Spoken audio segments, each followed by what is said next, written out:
There's so much going on, particularly with the FA Cup one as well. It's just been, I mean, at this level, it has been so much. But if we went up, or if you were in the Premier League or go higher than that, you'd have to do this full time. You really would, because I struggle to do it part time. It's been a big wake up call, but enjoyable at the same time, because it's just great to be at this level. I mean, I don't know if you know, I'm actually an Avely fan. I've been coming to Avely since I was 9, and I never thought, you know, even when we was in the Essex Senior League, I never thought we'd be playing on the same level as Avely and Tilbury and Grays. So it's great. It's fantastic to be here. And it is that thing, isn't it? I mean, I joined it sort of 5-6 years ago myself, doing bits and bobs for teams, and it has been it's been something you get involved in, and you sort of get a grip to it, and you seem to be stuck to it constantly, don't you? Yeah, no, and that is, you know, once you get into a club, that's what happens to you, mate. It does, you know, it grabs hold of you, and you sort of fall in love with it. But it's, what else would you want to be doing? You know, I enjoy my Premiership football and whatever, but this is what you love to do. You love to sort of try and go as high as you can in your own sort of, whether it's managerial or even secretarial. And it gives you opportunity in this level. So clubs like ours are what I sort of struggle sometimes to see how more people don't want to get involved in it. I played football obviously at an amateur level right up to I was 50. In my 20s and early 30s, I was playing on a Saturday and twice on a Sunday, and training in the week. It was just everything. So when I stopped playing when I was 15, I was manager of the team as well, and I was running the league, and I just turned it all in at the same time. It was like a big void in your life goes. Yeah. And all of a sudden, like they're doing this with FC Romania, you do feel like you want to put something back. That's the thing. Or you see all the kids out there playing football. You want to put something back. You want to help them out. You want to. It's down to people like us to do it so that they can all play football. Yeah, absolutely. You feel the same sort of thing? Yeah, listen, as a manager, Dave, I've come on this show years and years ago when, as these gentlemen are now, when we spoke about what I'd done at Thamesmead and managerial and that. Football's sometime in your blood, and I'm out every night of the week and all over the weekend, especially now my kids play as well. And I think you're a long time retired from whatever you do. So it's a big thing, and I don't think when the pre-seasons or the season's over, there ain't many times, because as a manager you think, what am I going to do? But it's a massive part of your life, and you've got to have a lot of understanding family as well. Massively. Absolutely. Well, as you can see, you won't be able to see because we're sitting in here. The Wi-Fi has gone again, so we do apologise, but we will put the show out later. We are recording, and it will go out. It will go out live later. We are recording the podcast at the same time as well, so we are doing that for you. That will be out later tonight, as normal. But we'll try and get Dean. If Dean's there, there we go, Dean. We'll see you a bit better now. We are recording the show now, Dean. We're not live now anymore. We're actually recording it due to the fact that it's causing issues with Wi-Fi and so forth. So we're upstairs tonight rather than being downstairs, and for some of the reason when we're upstairs it's causing issues. So we'll record it and we'll stick it out either later on tonight if I can, or tomorrow morning, and we'll get it out so everybody can watch it then. But going back to Milton Hall, I mean, literally we were saying, it's your sort of second season. I mean, is there stuff that you've looked at from the first season that you're going to try and do differently to this season?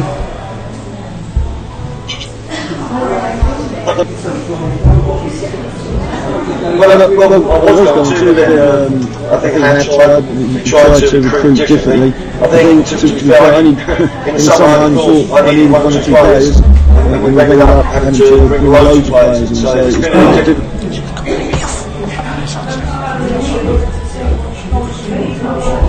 To get some strong characters in the side of it. Still there, mate? We are listening to you. carry on. So, obviously last year was a great learning curve for all of us as a club on and off the pitch, and I think we have brought some more London-based, West-based players into the side. I think that it can be a tough league, an unforgiving league if you're not up for the fight sometimes. I think sometimes the league we come from was a lovely footballing league where, to be fair, you could have a really tough game on Saturday, but a lot easier game week. I mean, this league, in my opinion, is brutal week in, week out. So we've tried to get stronger characters in if we could. And I think the biggest thing is a bigger squad, which we still haven't quite got. So I think that's something that cost us last year when we put the strongest team out. We were match for everyone. When we had 2 or 3 key injuries, we got beat basically, and we struggled a little bit, if I'm honest.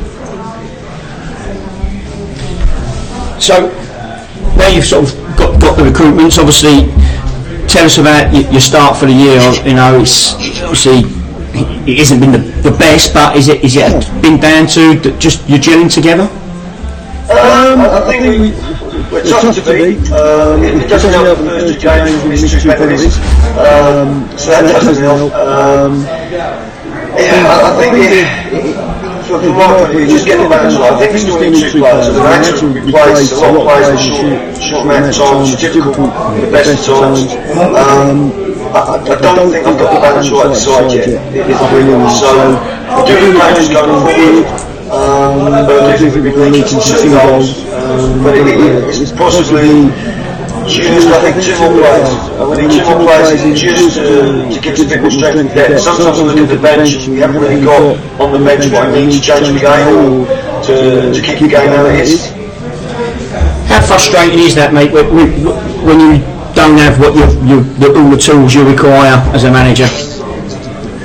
Very frustrating, I think especially sort of going on about, especially last year, end of the season, and we had a young side last year, and we felt we gave them a good grounding last year, and we were ready for championship. And I think we started the season with an older team, but it's sort of an extreme. So we've got the starting 11 that are really, sort of good age, good experience, and basically 16 and 17-year-olds on the bench, which is great. But it is a bit tough sometimes when maybe you need a certain type of player, maybe a bit more pace, a bit more power, can't put the ball, maybe not a defender or whatever. So that's something we're trying to sort out. And as you know, you're always working hard today to try and get at least 2 players this week. And the backing you get from your committee, now you've sort of they've seen the standard over the last 2 years. Are they expecting anything major, or are they just happy to be where you are? I think it's what they've done. They have spent a lot of money, so even when we won the league, it's like you win the league, everyone expects you've got the biggest budget. We didn't have the biggest budget when we won the league. The league was one of the better ones. All I would say is the budget increased each year, alongside with extra sponsorship, bigger crowds. They backed me all the way, so. But I'm trying to be sensible with it, so I'm not going in and asking for £1,000 a week player. I'm trying to be sensible, trying to get a player in that doesn't break the bank, that will play the building way and be involved in building on the right way. And sometimes it takes longer than what you want, to be honest. No, that's true. So I mean, what's the your fans like? People like Damien, you see him with a lot to say and stuff, good and bad and all the rest of it. I mean, you've got a good set of fans up at Millnall. Yeah, I just think that probably for 18 months they've been used to us winning every week. And the last 18 months have been, we're not winning as much as we're used to. We're finding it tougher. And they're good. They get behind us, and I think they're very sad we got beat, but they were very good. Really good behind the boys. I think as long as the players 100%, as long as they care about, seem to care what they do, and I've always tried to bring a certain type of players to the club. I've tried to bring journeymen to the club. I've always tried to bring either young hungry players or experienced players who still have a lot to give. And I think it's key that, from my point of view, the teams are trying to put out that they keep whatever happens, they give 100%. I know everyone says that, but they run for a brick wall for the club, and they care about the club. And that's what I think it's one of the hardest things to do, is get players actually believe in the club and manager and things behind the scenes. So what's the what's special about Millwall? Because everybody, as Keith sort of spoke about earlier on, everybody you talk to is always sort of raving about the club and about the hospitality when they go there, and etc. etc. And last year when we did the awards, it was a landslide in your favour. The sort of hospitality side of it. So, I mean, what's the magic trick that you've got down there? I don't think it's magic. I just remember being there as an opposition manager coach. We just had a nice feel about the place. The good people, I used to go there scouting as the enemy, and they would talk to me as if I was a friend. And I think that's the key. You go and get served by the ladies, the tea, coffee, food, and they've got a smile. I'm sure they've got time for you. And big like Dave, brilliant. He's great with mine. I think he was brilliant last year. We played Cambridge for one of their cup games. He got the fans to give Cambridge a round of applause and good luck for the FA Cup game. And we're just trying to make it fun to be there. We're trying to encourage families there. The players' families are welcome. My wife's very good at what she does. She goes around and talks to the players' families, make sure they're made welcome. And I think when we lose a draw, we try and make sure that people are made welcome there. Even officials, even when we've got upset with the officials once the game's gone, we try and make sure that they feel happy to sit in the bar and drink and eat if as long as they want. Is that the same sort of thing at FC Romania as well, Terry? Or yeah, we try to we try to put on a happy face for everybody when they come down and see us. We've got some good people in the club. We've got John and Barbara who are they used to be involved in the Romanian orphan charities back in the 90s, and they're helping us out. And we've got a guy called John Adams who you can't shut him up. And he knows everybody on the scene, and he's so friendly and so positive, and just loves football. So and that's what it's all about. It's just loving football, and enjoying the experience. So what for yourselves? I mean, what's that like, sort of, down at Cheshunt? I mean, how's Dean and the Cheshunt guys treating you down there? Yeah, they've been really good. They've been really good. Really helpful. They've got a great ground down there, good facilities that we piggyback off of, obviously. They're very, very helpful to us. Obviously, they've got Spurs ladies down there, which is a bit of a bigger fish. No, not really. No, I don't like they're still down Tottenham the better. But obviously, what they bring to the club, they're a bit of a bigger fish. We've experienced that this year with the FA Cup. Whereas before we would have a bit more leeway, but now Spurs ladies playing Sunday, they're playing Sunday, which caused me problems. But it is what it is. But they're a great club, really nice people. They've got a good manager in there this year. So how does I spoke to him yesterday. So how does it work then? Obviously, with yourself, with at Cheshunt, obviously. Do you just alternate weeks, or if they're at home you have to play on a Sunday? No, it's alternative weeks, but the problem happens when there's an FA Cup. Yeah. Because what happened was that they had a run in the FA Cup, and so did we. Yeah. And every time the draw came out, both of us were drawn at home, and as luck would have it, Spurs ladies were playing on the Sunday. So who would take preference then? We lost out. We lost out. The biggest problem was the last one when we were playing Solomon, because they had a replay. Right. So I didn't know who we were playing. So what did you do? Did you play on the Friday, or did you? No, we couldn't play on the Friday. But what we ended up playing on that game, we ended up playing over at Bedford Sports, right over by Infro. Yeah, I know. And you've got to remember the Siren were coming from Cambridge. Wow. So it was a hell of a journey for them. I'm surprised the FA let that happen. We had no help from the FA. I was really disappointed. I know. I'm pretty sure, and I know they listen, that the league wouldn't go along with that. No, the league have been great. Kenny at the league has been fantastic for us, like really helpful. But the problem is that because we couldn't play on a Saturday at Cheshunt, normally we'd be out to play on Sunday. Yeah. But because we couldn't do that. We didn't have the Sunday option at all. Surely an FA Cup game comes preference over a women's game. It's not so much as the women's game, it's just another game. No way.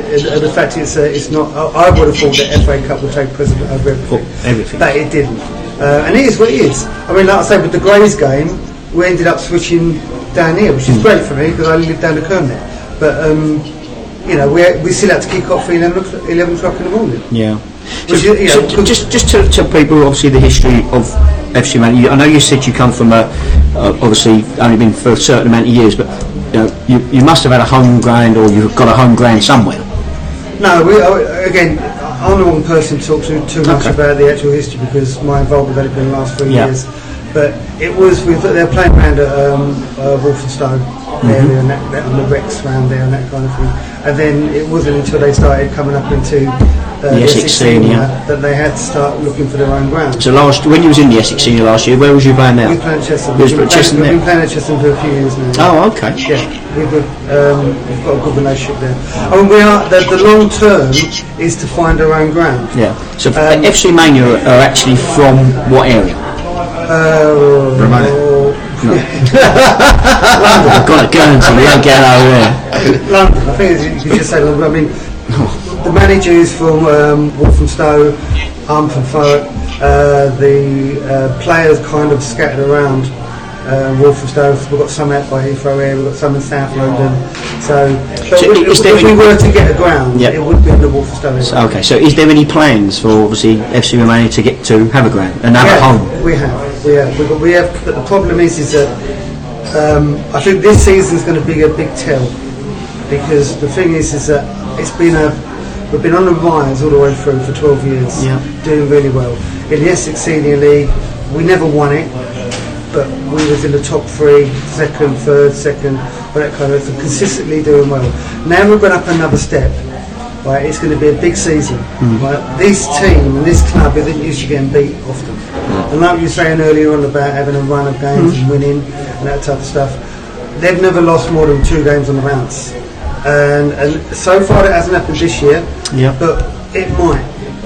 We got tanked the other week by Bracknell.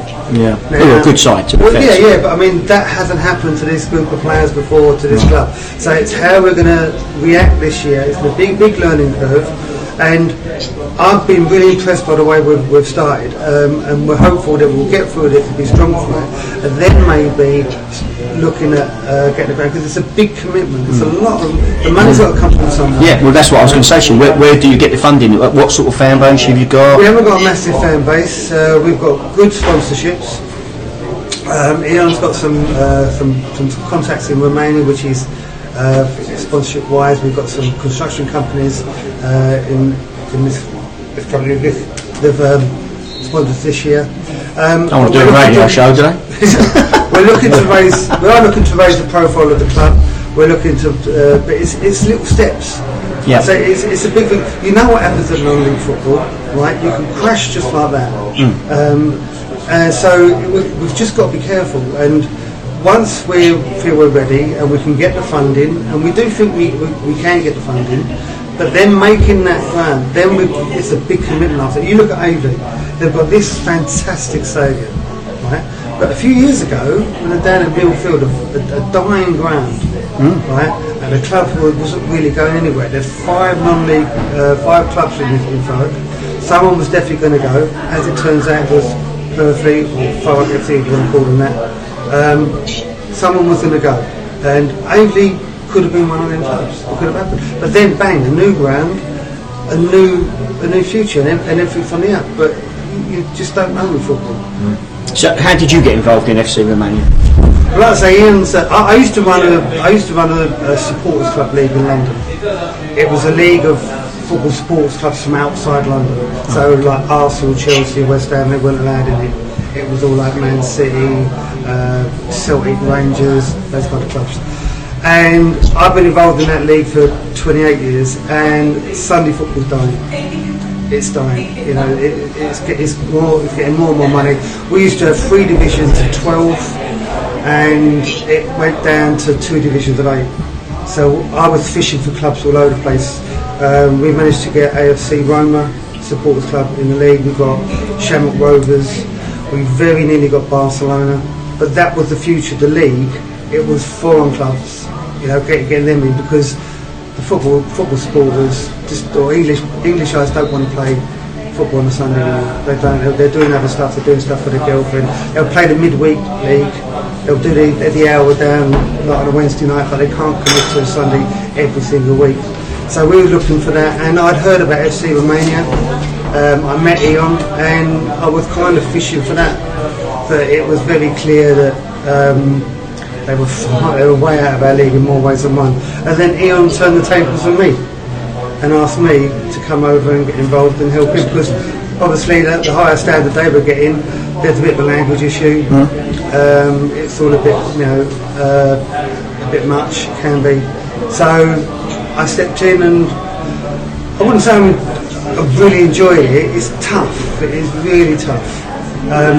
But when you see us making a run in the FA Cup and things like that, it makes it worthwhile. What do you find tough? Just the results, or the games you're playing, or just as a secretary? As a secretary, it's tough as a secretary because you've got to do. I mean, my first thing. I mean, I made a commitment with Ian that I would never take a penny out of the club, right, and I've never taken a penny. Right, so even with Avery, I'm still. I'm a season ticket holder with Avery. Right? I don't use my role as a secretary to get free games and stuff like that. I pay my way, and if I said that, if I made a mistake, I'd stand by it. And 2 months in, I got a fine £100 for sending an email on a Tuesday instead of a Monday, and it was like broken this week. Yeah, and to be fair to Michelle Doyle, I know them well there. She's been fantastic. Yep. But she was saying that this is hard. You won't see you go up. Yeah, that's right. And she was dead right. And it is that thing.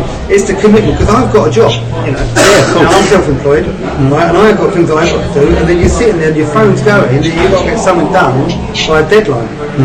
Right? You've got to come home, you've got to do the MOS forms, you've got to come home, you've got to get. I mean, I'm doing the program as well. It's a lot, but So when obviously ISTHMIAN got the nod that they were coming up into the Bostik League or the Eastern League, was you surprised what division you got put in the end? No, because of where could be with Chesham. But even Chesham must have been surprised that they got moved. To be honest, it's much of a muchness. I mean, obviously I would have preferred to be in the north, but then again we've been playing Ainsley. Don't do that. So it's kind of okay. It doesn't really matter. It's a new step for us. It's a new standard of football. We've got to step up. It doesn't matter who you play. It's 11 against 11, and we'll see what we're How have you found the South Central League? Because obviously it's a new league to the league. I went and watched, obviously, because we've got Hamwell Town in the trophy. I went and watched them play Ashford. It was slightly different football than maybe the north and the south. But how have you adapted and found it? Well, Saturday's game was physical, very physical. I wasn't expecting that, because ISTHMIAN, we're more of a footballing side. I know everyone wants to say that, but we are. We play the ball. We can give as good as we get, but it was, to come up against teams that just want to be physical rather than play football is a bit of a surprise. We've played some good teams, and obviously Bracknell were, heads and shoulders better, but we're going to come up against teams like that in this division. But at the same time, we played Bedford, done really well against them. And we just lost in the last 10 minutes. Yeah. And that's, to be fair, that's always going to be a little bit of a problem.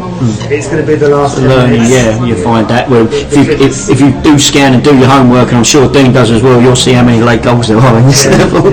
And there's a lot. Fitness, yeah. It is. Dean, just while you're there, mate, obviously we come to you. I know we need to spend a bit of time with Terry as well. Just as a manager, and I'm going to ask every manager that comes on the show here, just how have you found the new league system with the lesser games? Midweek wise? In what way lesser games? In midweek wise, mate, that obviously you're not playing Tuesday, Saturday.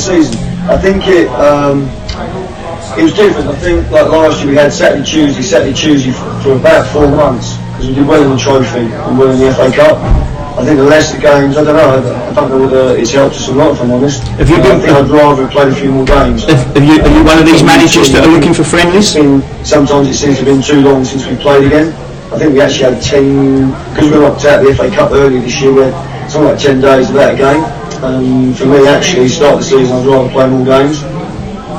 Just, I don't know if again, we were speaking about it last week, and we're going to make a topic of it every week. Have you been told about the league looking for a new League Cup format next year, of maybe doing it in league groups, so you play a lot more games? No, I haven't, but I don't know if that's a good idea. Cause once the season, once you start getting around Christmas time and the weather's bad, you get a lot of games called off. I'm not sure whether that's a good idea or not, to be fair. I think the League Cup, I think it's fine how it is. The only thing maybe with that, if you've got a big squad and you need to keep players sharp, rather than putting them in reserves, and everyone knows it's really lucky that the reserves doesn't tend to be anywhere near the level of the first team. I wouldn't like it, if I'm honest, but if they do it, they do it. You have to do what you're told, don't you? Yeah, it just obviously it bridged that gap from what you were just saying of not playing Tuesday games at the moment. Obviously, I know we've all got games next week if we're not in the FA Cup replays. Yes, it does, but again, it's when they do it. Will it be done? Will it be a bit flexible so that teams are doing well in the cup, so they're not playing Saturday, Tuesday for 3 or 4 months? I mean, that killed us last year, if I'm honest. I think at the start of the season, we didn't have a break till it must have been probably early November. We played Saturday, Tuesday every week, and to be fair, that took a toll on us. So I don't know. I think it has to be balanced. I think ideally, perhaps you play Saturday, Tuesday, Saturday, then Saturday, Tuesday. Yeah, I think it is going to be flexible. Most of the players work and time. It can take it out, I think, and it can take enjoyment out. And also the fans, if they're paying to watch a game every 2 or 3 days, it can cost them a bit of money, and also maybe loses the appeal for them as well. I think it is going to be flexible. I think the league are just looking for clubs to, just see what they wanted to do. I know they've been flexible this year with the League Cup, letting you move games when you've got FA Cup games. It's just obviously, and I'll ask both of you this, yourself as a manager, and obviously for Millwall and Terry at FC Romania. How much of an effect do you think not playing many midweek games under floodlights is to your club, really your supporters? Because a lot of supporters like their midweek games. People say about it under lights, it's a different atmosphere, and you're not getting them this year. To be fair, we've had some great nights on Tuesday night under the floodlights. It's some of our best games and best crowds. So, our fans look forward to it. Especially I think when earlier in the season there's a bit of dew on the pitch, the ball seems to zip quicker. As I say, we love our Tuesday nights at Millwall, and we had a really good night against Haybridge a couple of weeks ago. It was a cracking game, could have gone either way. They do seem, especially on league level, Tuesday nights seem to be better for whatever reason. For us anyway, and as I say, we probably like a few more midweek games this season, if I'm honest. Terry? It doesn't work that way with us really, because we're not really a football club of an area. Yeah. So it doesn't really work that way. Our fans, we get more fans supporters on a Saturday. Okay. Because they're coming from all over London, they're not coming from the Cheshunt area. So a game on a midweek at Cheshunt is not really that well attended, because some of the guys could be coming from the other side of London, and they're not going to do that on a Tuesday night or Wednesday night. Saturdays is a better turnout for us. What do you think, David Avery? Because obviously, even managers and Dean said the same. You do enjoy the midweek games as well. You do. Training is massive, and you do it, but it does.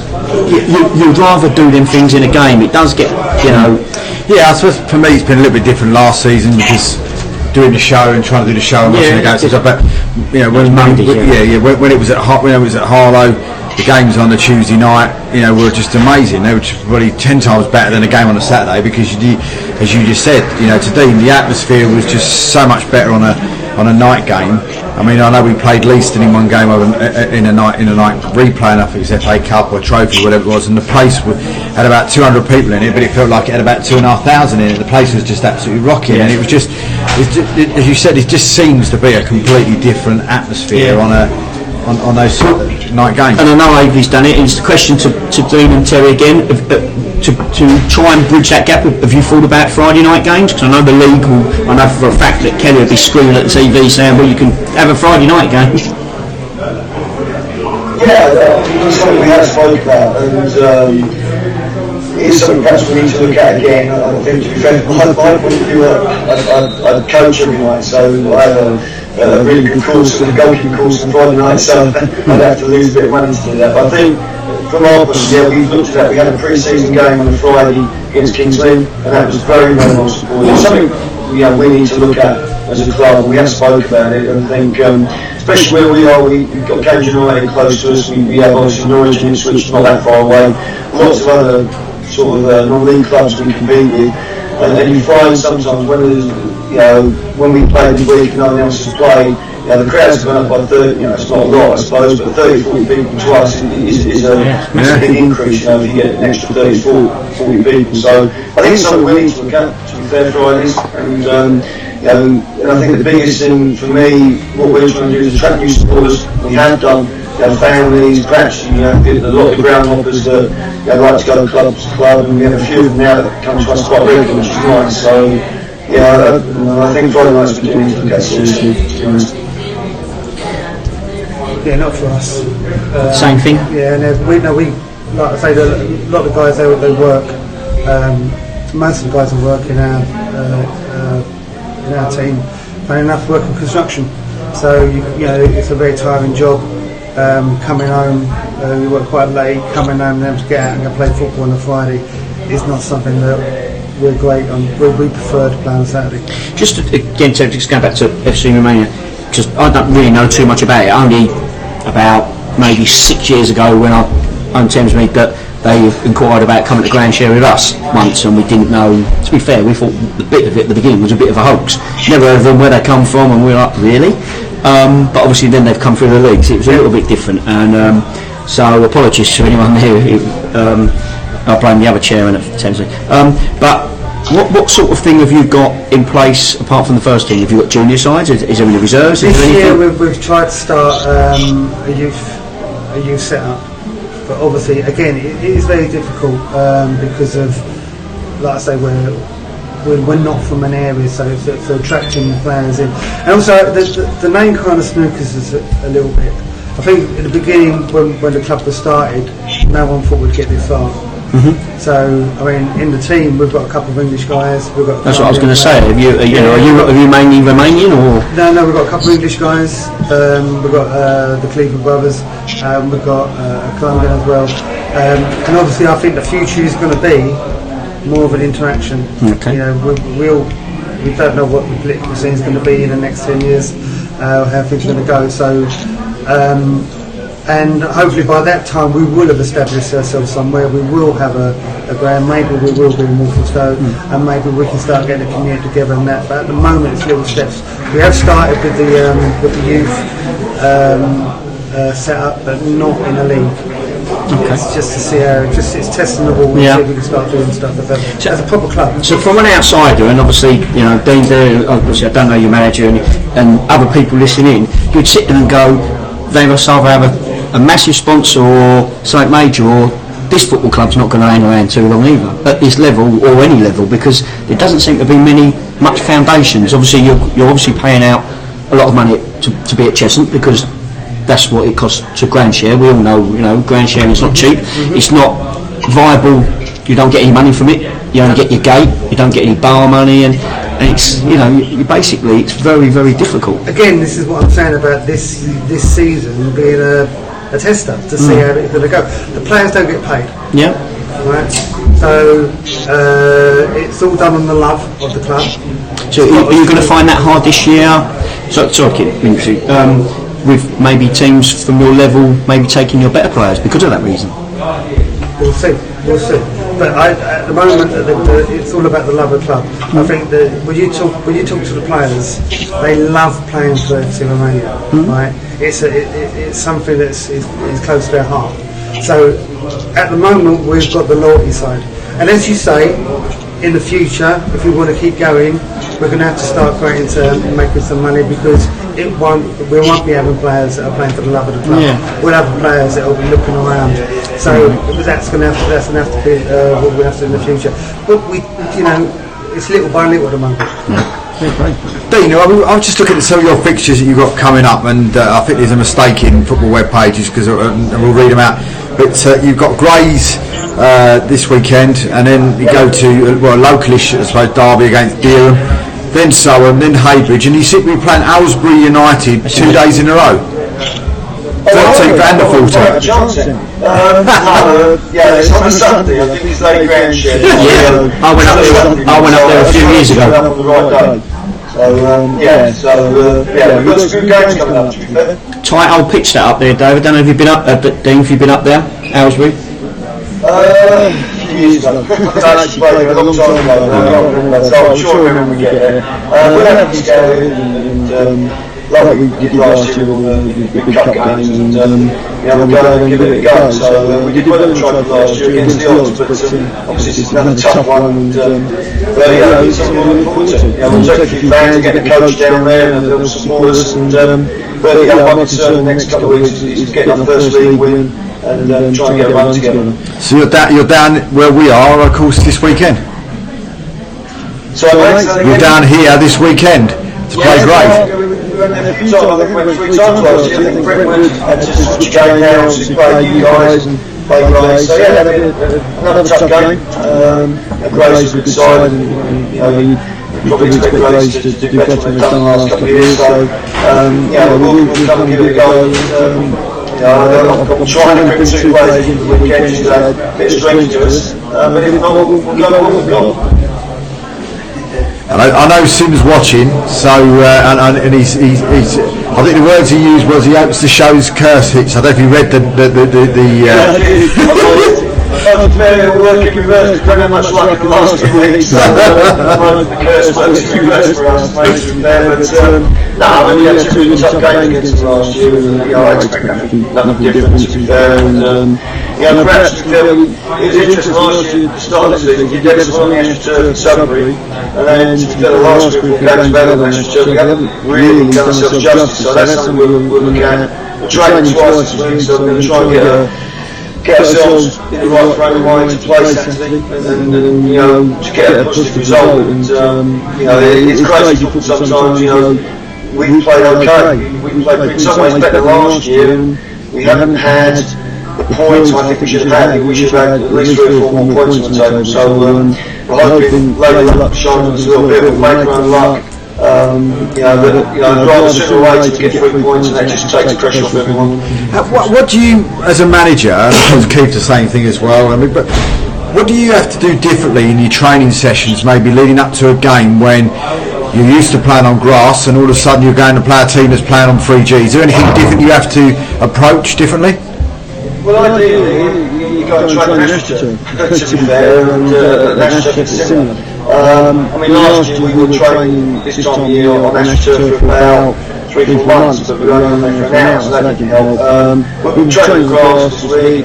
To be fair, it's just a case of tweaking what we're doing anyway. So, we're not firing on cylinders. So there's a couple of things we want to work on this week with our shape and perhaps be a bit more dangerous in certain situations. So ideally, Thursday we go and train AstroTurf, but we won't. We'll train on grass, and we'll just make sure the boys remember to bring the right footwear and have a positive attitude. I think some players do struggle with playing. Even though players have trained on it, some players when it comes to the games do seem to be a bit wary of it. So we don't train on AstroTurf, we never have. So there is about 6 or 7 teams in our league, maybe even more, that have it. And straight away we've got 3 or 4 players that do struggle playing on it. So I think, if I'm right as well, Jack Hopkins from Phoenix went down to Lancing in the FA Cup replay on Tuesday and done his knee, just twisted his studs got caught in the carpet and he's done his knee in again. So, which I wish him all the best as well. But sometimes you can't. I know a lot of teams say they do train on it, but we train. When we train on 3G, so playing on 3G is just a natural thing to us. In fact, we probably prefer it because you get a truer roll of the ball. I think it's the future of football. It's made a big difference at Avery. I think it's made a difference in terms of right now they can rent it out. I don't think it's made Avery a better football side because they're playing on it. Oh, I do. I remember the income's coming. Sorry, Dean's going to The midfield. I've got a great love for it, and I've been coaching it for about 20 years now. I think it, I don't think the roll's properly in it. I think unless it's watered, I think when it's dry, sometimes you see where you warmed up in it, you get any different bounces, full bounces off it in front of you. I know we played on the cup last year, you can see our centre halves aren't sure whether to go and attack it or let it bounce or whatever. I think I would say we had no bounces a couple of years ago and grass pitches were awful. I think there is a place for AstroTurf, but I think ideally we still have more grass pitches than AstroTurf going forward. Do you think that the bounce though? Do you think that's more down to the amount of rubber that may well be in the surface, or is it just the reaction off the 3G itself? It's just a reaction, because obviously you've got the membrane underneath and how it responds, isn't it? You just don't know. I said I've accepted it. When you go and play at a game and go, oh, we've got AstroTurf this week, you just go, alright, we're playing now. My preference is grass, my chairman's is grass, we've got an absolutely lovely grass pitch. Hamwell Town have got an absolutely lovely grass pitch. But for things like this, I think it works brilliantly. It's a good But what about when the pitch deteriorates through the season? Well, ours doesn't. We look after it as much as we do. It doesn't. It's not cheap to maintain an AstroTurf pitch. Yeah, I know that, but I mean, I've seen games at a non-league level, and sometimes in December now it's absolutely diabolical. And at the end of the season, AB used to suffer terribly. At the end of the season, sometimes they had so many games on there, it'd be like a dust ball. But that's the level of football if you want to be at. You accept it. You accept the pitch whatever it is. All I'm saying is that I just think personally at 3G level, particularly Aveley and other clubs, it's consistent through the season. It's something you can work with. No, it's definitely consistent. I'll give you that. Dean, I mean, would you agree with that? I mean, I suppose it just depends on what and how you look after, and how you actually physically look after your pitch. I suppose. I mean, it's just that thing. I mean, I've been involved in non-league now for I don't know 6-7 years, and all but one of those years, the team that I've been watching or supporting has been playing on 3G. So it's probably just a case of you just got used to watching it being played on 3G.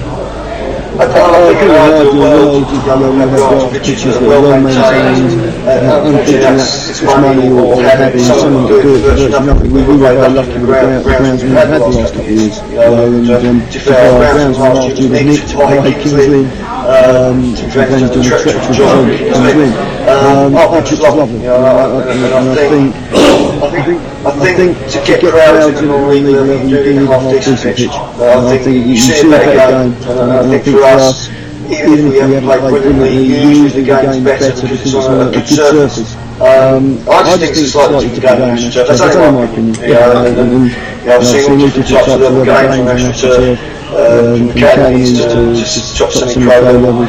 It's just different, but I think there is a place for it, and I think we love that. And we love an AstroTurf pitch, also an AstroTurf pitch attached to the movement we could train on, our academy could train play on, we could play on if we had to.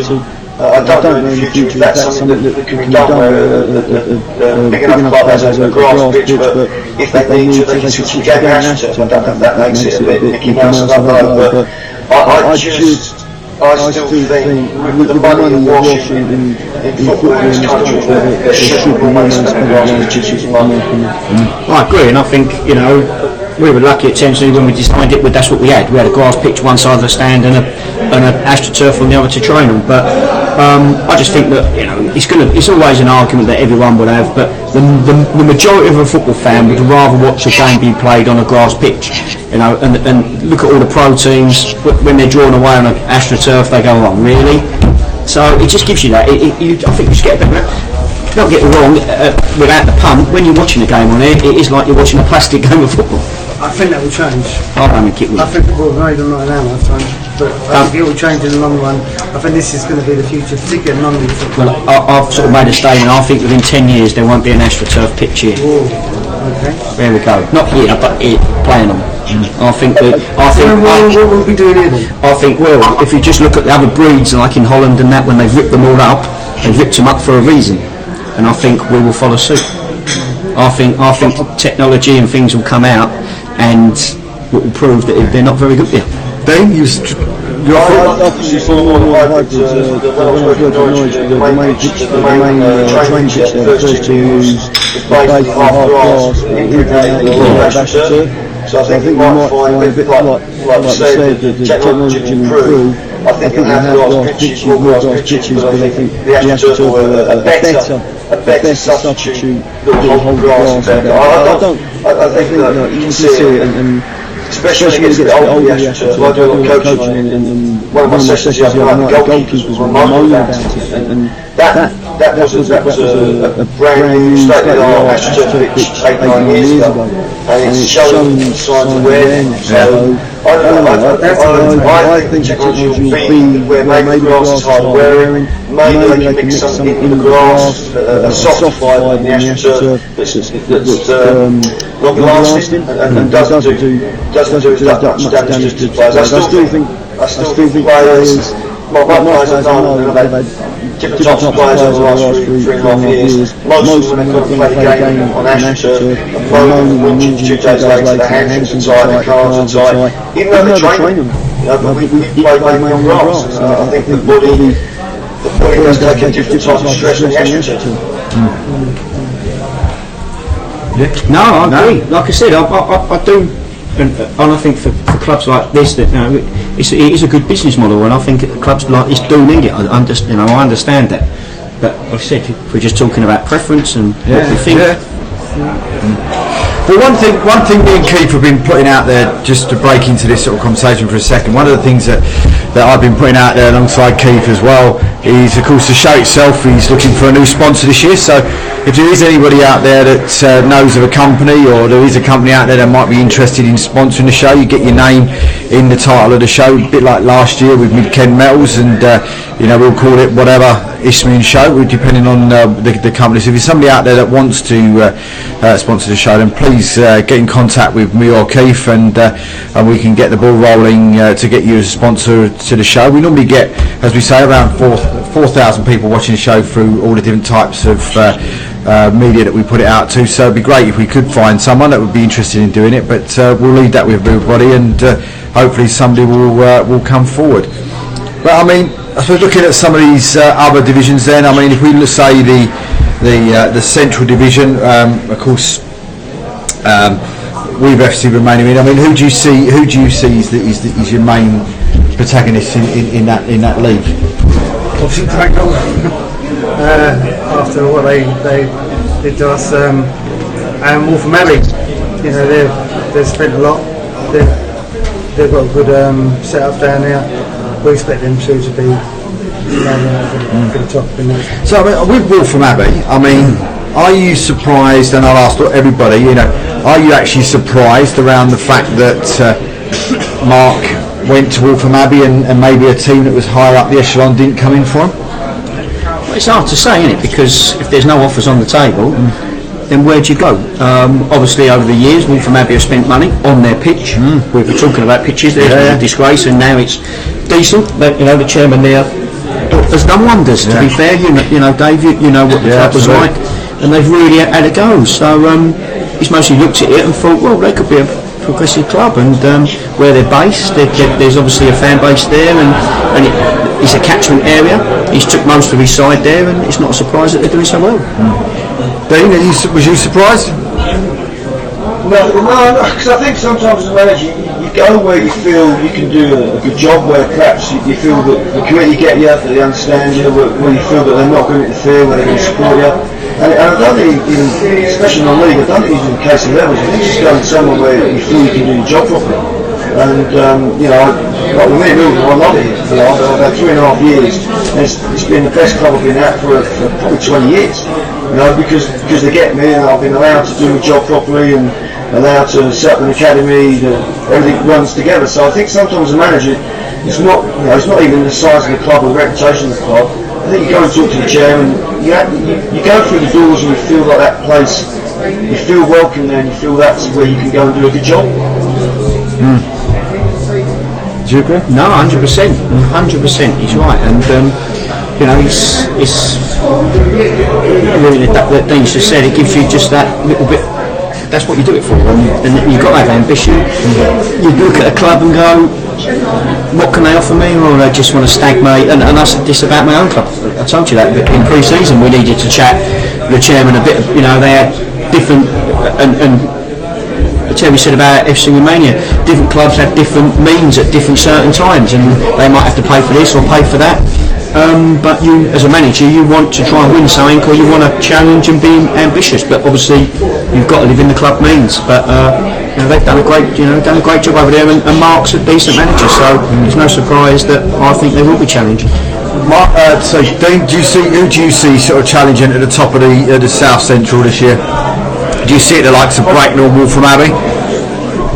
To be fair, I don't know too much about that division, mate. It took me long enough to find out about the roster, but it's usually the team that can get the run together early on, get confidence, have a bit of a backing, have a decent squad, and if you're thereabouts Christmas time, then you've got a chance. And I think that's the biggest thing. You're in the top 3 or 4 at Christmas, and it doesn't matter who you are. I think you've always got a chance to win it. Yeah. In the studio, I mean, who do you think's going to be that team that's pushing up? I mean, I look at you start looking at the other end of it, and you see the sort of common name down there that was in Royal Division last year, that sort of around that sort of area in Molesley. I mean, do you see them struggling again this year? Yeah, South Park as well. I said to you that when we went over to Molesley, and I know they watched the show, what a great welcome we got there. Their facilities were tired, but they were run by just one lady, and she was superb with her family. But South Park, with Nick Sullivan, who we know and watches the shows, had to rebuild a whole brand new squad with most of his team going to Dorking or Met Police or whatever. And obviously the travelling for both of them is difficult to say the least. So that's not too much of a shock, but I do think, especially South Park, may move off that. But obviously when you look at the top, and Terry said you've got big clubs like Hayes and Yeading, Bracknell, are doing well. So I actually do think Cheshunt will be in the top 6 as well. And do you think these leagues being sort of spread out, and I suppose we'll ask Dean the question first of all, with the leagues being as spread out as they are this year, with that extra league, that it's made it possibly a little bit easier for some teams then to move up into the next level up? Yes, I think some of the clubs have probably had a more settled squad, good backing, have had a good pre-season. I think it makes it easier for them. I think 1 or 2 clubs that maybe have moved areas, have lost players because of travelling, have had to try and really rejig things. It can be more difficult. So I think there'll be certain clubs that have rubbed their hands, in anticipation of the new setup. Terry, do you feel the same? It's a little bit easier this year. Oh, we've benefited from it. I mean, that's for sure. I'm a great believer that you should be earning your promotions and that. So we got elected. It would have been a lot better if it had been top 2 go up and we'd have been one of them top 2. Because we have finished 2nd and not gone up. Last year we finished 3rd and then got elected. So I think we've earned it because we've been consistently good over the last few years, but it's better to actually win it and earn that promotion. I think most clubs will take promotion if it's given to them. So no, 100%. That's I think we all would. On my point of view, our league hasn't really changed too much. Dean, I don't know if you know too much about the South Eastern. It's mainly a Kent league with a few other sides. So we've got about 12 derbies. So it's pretty tough. All the same players,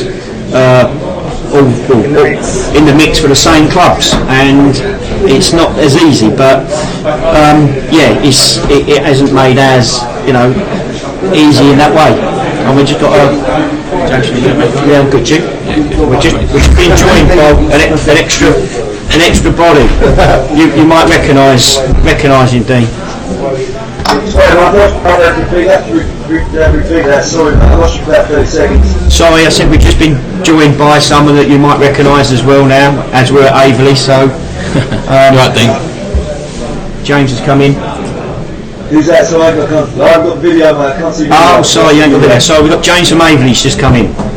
Oh, okay. How is it? All right, how are you, Yeah, I'm good, mate. Yourself? Yeah, good, mate. Good. Look forward to seeing you again. Good stuff. Dave, we brought So James, we just brought James in just for a second, just to see if we can get some kind of an update, of course, on Chris and as we said earlier on in the show, the unfortunate situation that happened at the weekend. And I suppose, James, I mean, any update on the? I've just been to see him. Yeah, so before I come up here, I popped up to see him. He's in the Basildon Hospital, and he's up and about, and hopefully he's going to let him home tomorrow. So. He's saying to me he wants to come to the Bowers game, but I told him I don't think his wife's going to let him do that. But no, so yeah, really good news. And the hospital, I mean, they had him in there, and he'd had his stints put in within a few hours. So amazing, really. Yeah. So talk us for a little bit about what happened. I mean, I saw him at the end of the game. Tried to get the interview like we normally do with him, but Dave, I'm not feeling too well today, and I think was it his son was with him? Was it his son? Or his son was with him. Yeah. And so you think, right, okay, no worries, and and then you sort of. Then we spoke, I think, the following day or later that night, and then all of a sudden you said to me what happened, and you think, oh my God, what's going on? I mean, sort of the timeline of what actually happened to him. So he didn't look great at half time. He come down. He was obviously frustrated with the game and the way we were playing, but he didn't look great. And I said to him half time, "Are you all right?" He said, "Yeah, I just think I need to eat something."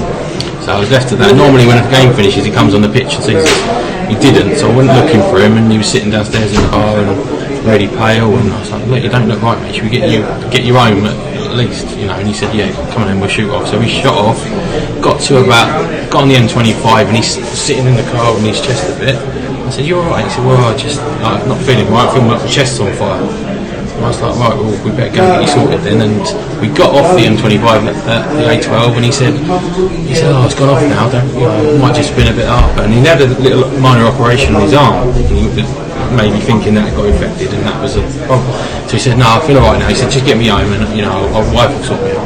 So we started down the A12, it come on again. I said, "Look, we should go and get you sorted out." He said, "Alright, take me to Colchester Hospital," which still from there probably about an hour, 50 minutes.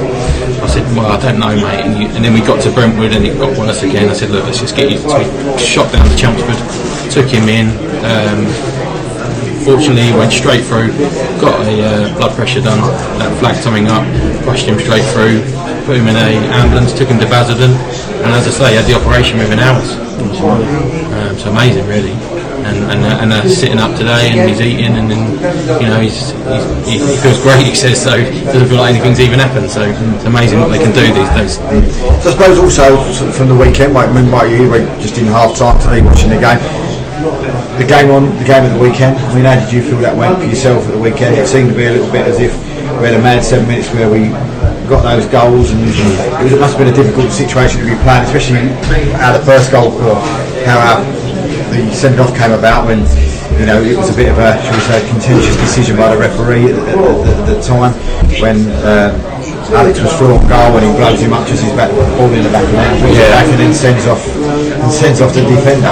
And then from there on in, it seemed to be a bit of a tough one against 10 men. Yeah, I mean, it's a strange decision on that, just because he let play go on. Alex has gone through, he's rounded the keeper, he's literally about to tap it into an open net, and the referee blows up. So it's hard to get our heads around and understand that. But when we spoke to him at half time, he said once he had decided it was a red card, there's a new rule or a rule that's come in where he has to stop it on that incident and deal with that scenario. So he said, "I needed 5 seconds, whatever it was, to be completely confident it was a red card," and that was why he let it go on for 5 seconds. But at least he's given us an explanation. But yeah, it was an odd one. It's the first time I've had that. Would we rather have the goal and not send it off? I don't know. It's hard to say now in hindsight. But in terms of the game, I don't think we really played well first half. I thought it was quite scrappy, and there wasn't loads of goal scoring opportunities, and we made a mistake for the goal, and they punished us. And second half, we knew we'd have lots of possession, but it was how we used the ball, and we sort of told the boys, let's try and get some overloads out wide. We thought they would set up as a 4-5-2 and still have some options up front. We thought there'd be a lot of space outside. It didn't. They played a 4-4-1, but we still managed to find a lot of space out wide, and all 3 goals were well worked. And in that spell where we sort of, a 20-minute spell, I think, where we managed to get on top and get a grip of the game, and fortunately we took our opportunities. But credit to Average. I think after that 20-minute period, it could have even gone either ways towards the end. They got back into the game, and they created some good chances, and we had to see that off. I know you probably won't call. I don't know if you actually saw Joey's interview afterwards, where he reckons that the player got sent off just because we got all round the referee and told the referee it should have been a red card. Instead of knocking it more in the back of the net.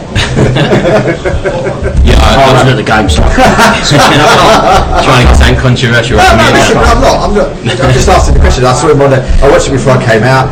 Yeah. I did make a comment on it myself, and I just thought to myself, well, not being funny, when you actually see the tackle on the Haybridge footage and you actually see the tackle, for me it was a double red card. Yeah, I mean it's reckless. It was I horrific. mean, as a manager during the game, you're gonna speak to the ref and want to ask some questions. But it was a red card at the time, and now I've seen it back, like you say, it just reinforces it was the right decision. How Tom got up from the challenge, I'll never know. And I did speak to somebody at half time, and there was an incident down here, just on the touchline, literally down to our left here, when one of them, I think the winger there, just with the guy with the ponytail, decides to look at, comes running over towards one of our players. He actually looks at him first and then throws the elbow at him, or goes at him with the elbow, leaves the lead in, and he thinks, he's got a red card, and he didn't even get a yellow at the time. It was like, wow, do you know what I mean? But it was the referee from Juventus, was it? To be fair, and Ryan, I believe, went up to Tom and apologised afterwards, and which is nice of him to do. So there's no argument. I don't think. Once you see it again, and I'm sure Jodie's now watched it back and probably will agree it was at the time it's a red card. Well, we have heard. I'm not going to say from what distance, but we've heard that he could be your favourite for the Bishop Stortford job as well. Jodie. Yeah, but I've heard that on the grapevine that Jamie Cureton's got it. So I don't know where that's. Sure, Jamie Cureton makes sense. Yeah, he's already done the same thing when he was at Farnborough. So it just depends maybe if he wants it. Yeah. But you never know with these football clubs. Listen, mate, we'll let you get back. I can see the second half starting. Thanks for having us on. No worries, mate. Thanks, mate. Cheers, mate.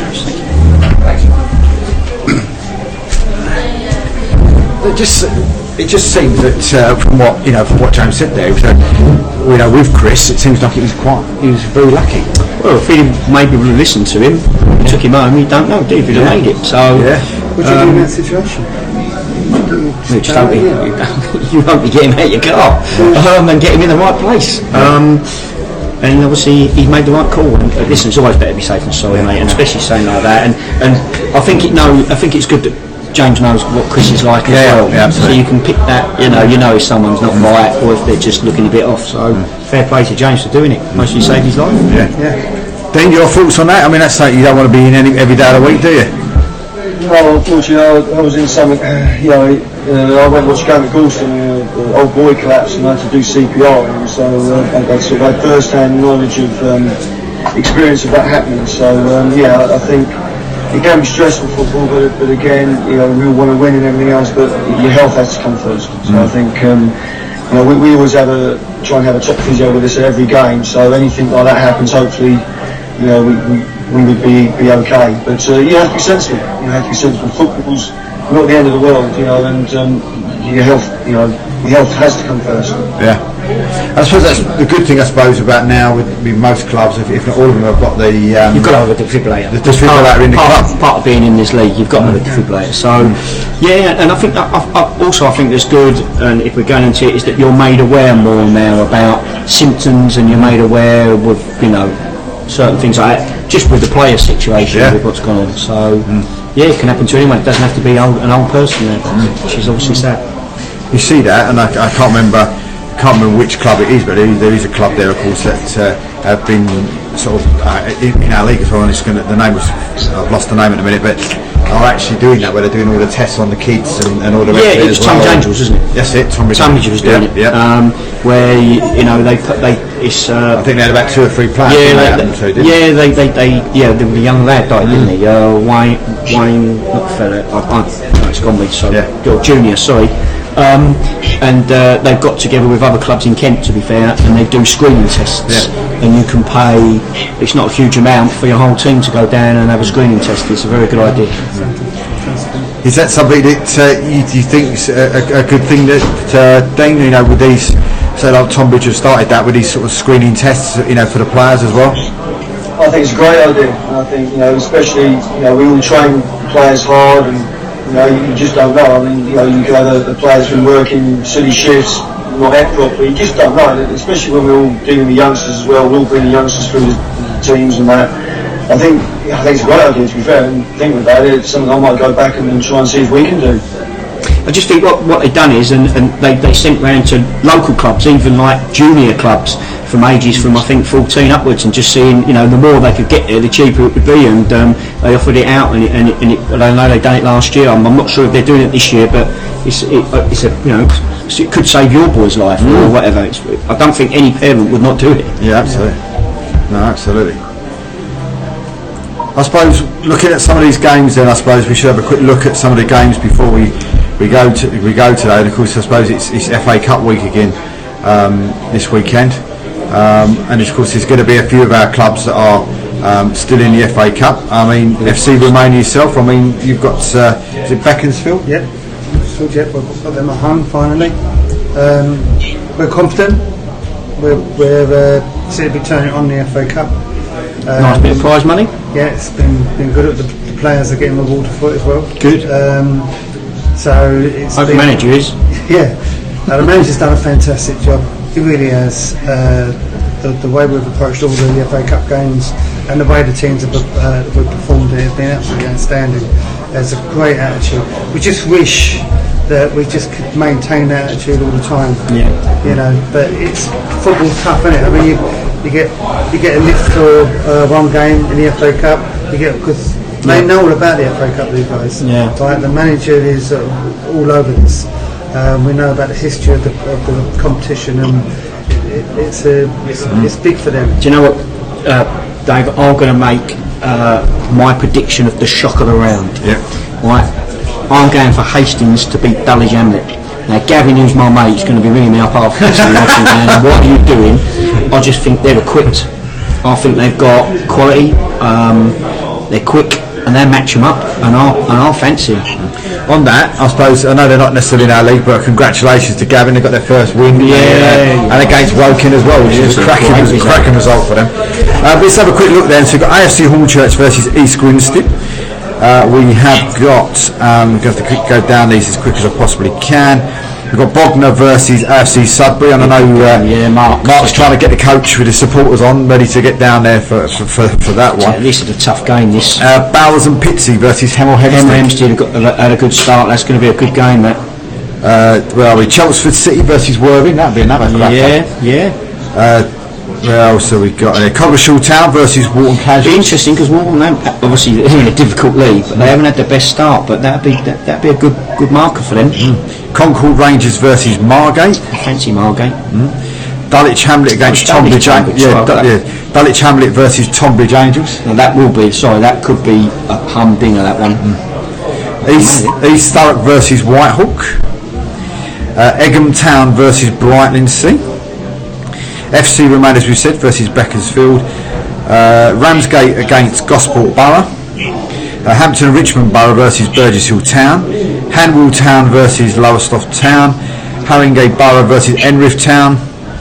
Havenville Rovers versus Leatherhead. Hayes and Yedding versus Moneyfields. Hendon versus Phoenix Sports. Hereford, where are we? Horsham versus Haybridge Swifts. Kempston Rovers versus Marlow. Where are we? Kings Langley versus Lewis. Leiston versus Hastings That's United. the one they both started well. That was the game I'm on about. Leverstock Green versus Dorking Wanderers. Met Police versus Needham Market. Whoa, renewing from last year. Molesley, you've missed Molesley. We missed Molesley. There we are. No, that's not Molesley. That'll do. I nearly called them out, but I didn't. Is that St Albans versus Whiteleaf? And I think that might be all of ours, unless there's somebody right at the bottom. Yeah, there is. Woking versus Tonbridge, Tooting and Mitcham. No. That's it, mate. And that's it. I mean, where do you, Dean? I mean, where do you see the surprise coming this weekend? It could be anywhere. That's the thing. Sometimes I think just team. I don't know. Too early. I'm not a betting man, and I would say. I mean, in our area, we've got Havel Rovers doing this as well, and they've had some great results in the FA Cup. If I knew, I'd put a bet on one of them. I think one or two of our teams ran our way that not in your divisions, I think can get good results, and I think that Havel Rovers have got a chance. So.